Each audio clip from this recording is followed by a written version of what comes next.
Hello, everybody. I'm Joe Garner, Director of Research here at Emerald Advisors, and I'm joined by my co-host, Digby the Groundhog. Welcome to Small Talk Episode 4, where the ideas are big, but the market caps are small. Today, I'm joined by a very special guest, Dr. Terry Smith, who is Director of Life Sciences Research for us here at Emerald. Terry, welcome to the show. Thank you for having me.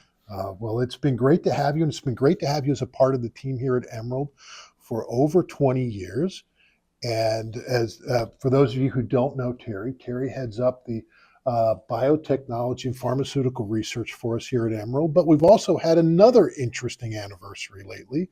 We've just had the 1-year anniversary of Emerald's first entry into the actively managed ETF space, the FM Emerald Life Sciences Innovation ETF. So Terry is one of the co-managers on that. Congratulations on the anniversary, Terry. Thank you.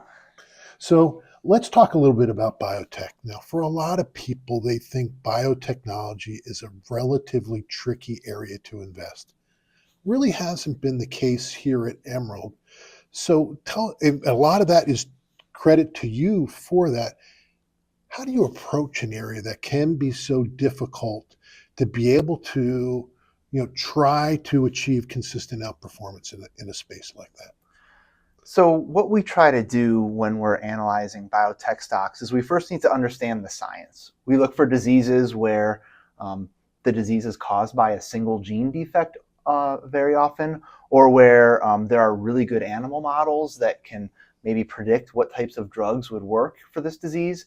And then we look for drugs that are likely to impact that genetic lesion. So when we can kind of assess that, what previous efforts have been made to treat this disease, we can get a sense of, okay, what's the probability of success here? We then have to turn to the business side and figure out, okay, if this works, what's it worth? So when you marry the two of those, you have a probability of success and you have a value if it does work. And that's kind of what we do to get to the background of, okay, what is this thing actually worth? Obviously, Emerald has their 10-step research process that involves reviewing SEC filings, talking to patients, physicians, competitors that are trying to make similar drugs, and that all gets rolled into the process of what is this actually worth and what's the probability that this experiment works. One of the most exciting things I think have been over the years of following the research that you're doing is you're oftentimes looking into areas where companies are developing treatments for diseases where there were no treatments before. I mean, providing hope to patients that in many cases had very little to no hope. As you look at, the pipeline of innovation that's in the industry right now, what do you think are some of the most interesting and exciting areas as we're getting ready to go into 2026? So we do a lot in precision medicine. Precision medicine means you understand the cause of the disease, and this drug is targeted directly at the source. This has a very high probability of success, and it usually means an expedited clinical path to market. So we do a lot in that area. Specifically, we do a lot in rare diseases. There's a lot of rare diseases that are caused by only a single gene defect. And when you can fix that one, you're highly likely to improve the life of the patient. So a lot of rare disease exposure for us. We've been doing some work in the RNA editing space. RNA is the molecule that comes after DNA. If you think back to your high school science classes, there's some gene editing approaches that would impact DNA. RNA editing is a nice new approach that it's given like a medicine weekly, biweekly, or quarterly. So it works with our healthcare system. It's not permanent, most importantly, and the delivery is under control. So you can silence a gene with a single injection, maybe on a quarterly basis. So we've been doing a lot in that area. And then finally, we've been doing some work in immunology. When you think back to corticosteroids, they've been used for like 70 years. Many of you have taken corticosteroids for a flare of some inflammatory condition, but the reality is when corticosteroids work, that means you have some immune problem here.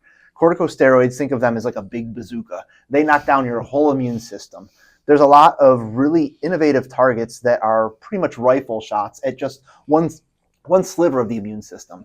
And when you can suppress just one sliver, the sliver that happens to matter for that disease, often you can hit that sliver a lot harder than you could have with steroids, because steroids have a lot of other side effects, so you can't hit everything to the full extent. So these rifle shots are very precise and allow patients to get much more relief at a much safer in a safer way than you can with corticosteroids. All right. So a lot of exciting stuff going on there. One of the other interesting things about your space that we've seen a number of examples of over the last few years and even in the last few weeks, a lot of merger and acquisition activity. Seem to see several cases of some of the large pharma companies acquiring some of these later stage clinical biotech companies, maybe early in their commercial ramps. Why is this happening? And do you think that this trend is likely to persist? This trend will definitely continue. It's been happening for a few years now. It's going to continue. And the reason is because we've often said that small cap biopharma is the innovation engine of the pharmaceutical industry. A lot of the novel drugs are coming out of small cap companies. To put a number on it, 60% of the approvals last year were from small companies.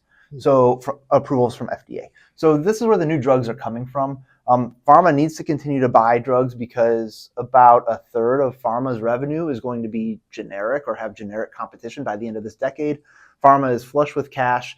They have a big pipeline hole to fill, about $200 to $250 billion, we estimate. So there's plenty of acquisitions that need to happen, and there's plenty of really innovative companies that are ripe for pharma to acquire.